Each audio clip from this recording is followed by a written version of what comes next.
رات 12 بجے عدالت نے ہمارے امیدوار کو حنیف عباسی کو سزا دے دی کیونکہ شیخ رشید ہار رہے تھے۔ توہین عدالت کے فیصلے اسی دور میں آئے جب عام انتخابات ہو رہے تھے۔ ہر دفعہ سر جھکایا اور جھکاتے رہے اس پاکستان کی خاطر، اس لیے کہ اداروں کا احترام سب سے اہم ہے۔ ادارے احترام نہ رہے گا تو ملک میں انتشار آئے گا۔ ہر ظلم ہر زیادتی کو برداشت کیا، مگر اب یہ چیزیں حد سے نکل رہی ہیں۔ مجھے یہ بتائیے، یہ میں کہاں جاؤں؟ 8 سال سے فیصلہ فورن فنڈنگ کا نہیں آیا، سٹے پر سٹے کیوں ملتے رہے؟ وہ انٹرنیشنل کرپشن کا سکینڈل جو کہ بی آر ٹی پشاور کا ہے، اس پہ سٹے رہے، کسی نے نہیں سنا۔ چند گندی فلمیں بنا کر ان کو دکھا کر گندے فیصلے لیے گئے، گندے ریفرنس بنوائے گئے۔ جاوید اقبال کو اس کی بلیک میل کر کے ہمارے خلاف استعمال کیا گیا، آج کے دن تک وہ ریفرنس قائم ہے۔ کسی نے اس ریفرنس کو نہیں پوچھا۔ 2 سال ہمارے لوگ کال کوٹریوں میں گزارتے رہے انہی ریفرنسوں پہ جو بلیک میل کر کے جاوید اقبال کو بنوائے گئے، اس کی ذاتی کسی فلم کی صورت دکھا کر۔ پھر جج ارشد ملک، اس کو اس کی ذاتی زندگی کی اسی طرح کی فلم دکھا کر فیصلہ لیا گیا۔ وہ آج اللہ کے حضور جواب دہ ہے، لیکن آج بھی اس کو نوکری سے نکال دیا گیا، مگر اس کا کیا ہوا فیصلہ آج بھی موجود ہے۔ آج بھی نواز شریف اسی فیصلے کو بھگت رہا ہے، ہماری پوری سیاسی جماعت اسی فیصلے کو بھگت رہی ہے۔ ہم نے اس کے باوجود احترام کا دامن ہاتھ سے نہیں جانے دیا، اور ہم آج بھی احتراماً عرض کرتے ہیں، ڈبل سٹینڈرڈز نہیں، ایک سٹینڈرڈ پر سب کا احتساب، سب کا حساب کیا جائے۔ یہ نہیں ہو سکتا کہ 62-63 کی تشریح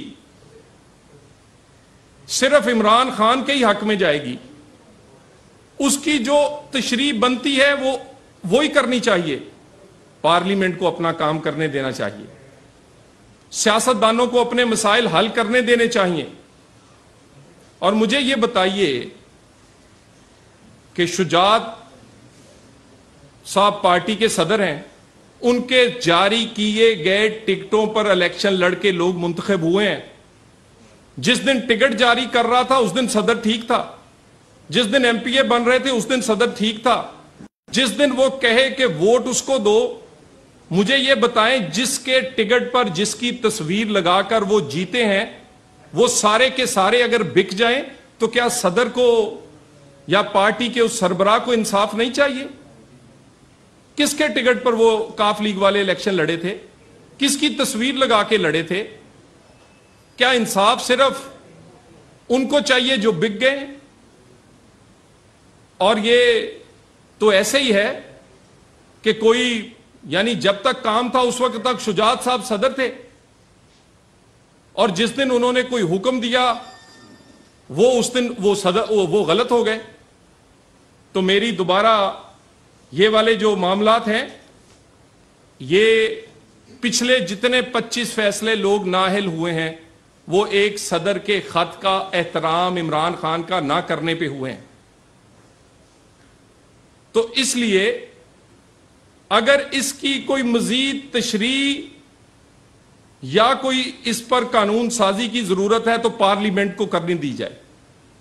خان صاحب نے اگر کوئی معاملہ حل کرنا ہے تو پارلیمنٹ کے اندر ہوگا، ان کی مرضی سے دھونس سے ان کی مرضی کے فیصلے اب منظور نہیں کریں گے۔ اور یہ ممکن بھی نہیں ہے کہ یہ قانون اس ملک میں چلے کہ لچا سب سے اچا، گالی دو اور کام لو۔ یعنی خان صاحب نے کس کو گالی نہیں دی، کس کو برا بلا نہیں کہا، جس جس کا ان پر احسان ہے ان کے نام لے لے کر انہوں نے نیوٹرل اور پتہ نہیں کون کون سے القابات سے انہیں نوازا ہے. کس ادارے آج تک ان سے محفوظ ہے؟ سارے ان کے شر سے ڈرتے ہیں، مگر ان کے شر سے ڈرتے ڈرتے یہ نہیں ممکن کہ ہر چیز فورن فنڈنگ ہو یا ان کی ناجائز اولاد والا معاملہ، اس کا بھی فیصلہ آنا چاہیے. امریکی عدالت سے لے کر ان کے گھر کے نقشے تک ہر چیز غلط ثابت ہو چکی تھی، مگر صرف کیونکہ وہ زبان سے گالی دیتے ہیں آج تک وہ محفوظ ہیں.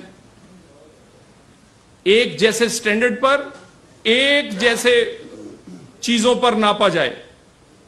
ہمیں مجبور کیا جا رہا ہے کہ ہم بھی وہی رویہ اختیار کریں جو عمران خان کر رہا ہے، وہی لہجہ اختیار کریں جو عمران خان کر رہا ہے. 3 دفعہ ہمیں دھکا دیا گیا ہے. ایٹمی دھماکہ کیا، ہمیں دھکا دے کے آپ نے جلا وطن کر دیا. سی پیک کیا، آپ نے دھکا دے کے نااہل کر دیا. آج پاکستان کو ڈیفالٹ سے بچانے کی سزا ہمیں یہ دی جا رہی ہے کہ ہمیں ہماری سیاست کو آپ پھر دھکا دے کے کنویں میں گرا رہے. ایسا نہیں ہو سکتا.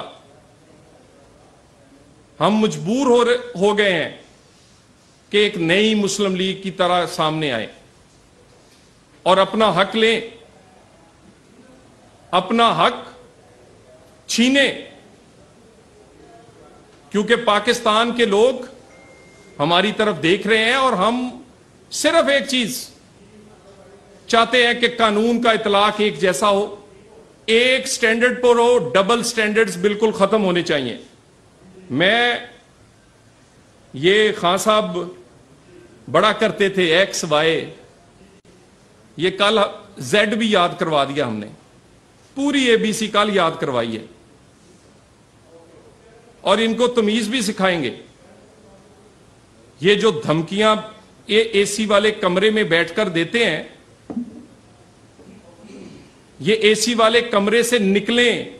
ان کے پہلے بھی انقلاب جو تھا وہ چند گھنٹوں میں ہم نے گھر واپس بھجوا دیا تھا. ہم ان سے سیاسی لڑائی سے نہیں ڈرتے. ہم نے ان سے سیاسی لڑائی کئی دفعہ لڑی ہے، مگر ہمیں ان سے سیاسی لڑائی لڑنے دی جائے، کوئی درمیان میں نہ آئے. ان کی کوئی غیر آئینی غیر قانونی حمایت نہ کرے. سیاستدانوں کو سیاسی لڑائی لڑنے دیں، سیاست کے میدان میں فیصلہ ہونے دیں. یہی اس ملک کو آگے لے کے جانے کا طریقہ ہے. میں ایک دفعہ پھر آپ سب کا شکر گزار ہوں. اگر کوئی سوال ہے تو یہ بتائیے گا کہ آپ نے کہا کہ آپ کی جماعت نے اس ملک میں 3 کارنامے کیے اور تینوں دفعہ آپ کو سیاست سے بے دخل کیا. وہ کون سے عوامل تھے؟ اس میں کن عوامل کا کردار تھا آپ کو سیاست سے باہر؟ دیکھیں، میں آپ سے گزارش کر رہا ہوں کہ پاناما کا فیصلہ وہ آج کے دن تک بھی لوگ اسے متنازع فیصلہ سمجھتے ہیں. اسی طرح یہ میاں صاحب کو تاحیات نااہل کر کے نون لیگ کو لاوارث کرنے کی کوشش کی گئی تھی. اور دوسری سائیڈ پر ایک آدمی جس میں تمام شرعی عیب، تمام دنیاوی عیب ہیں، وہ ریاست مدینہ کا نعوذ باللہ ولی بنا بیٹھا ہے. کون سا عیب اس میں نہیں ہے؟ اس پہ 62-63 نہیں لگتی. تو دونوں ایک جیسے سٹینڈرڈ رکھے جائیں. ہم نے بہت سفر کر لیا ہے، پاکستان کی خاطر کیا ہے اور اداروں کی خاطر کیا ہے.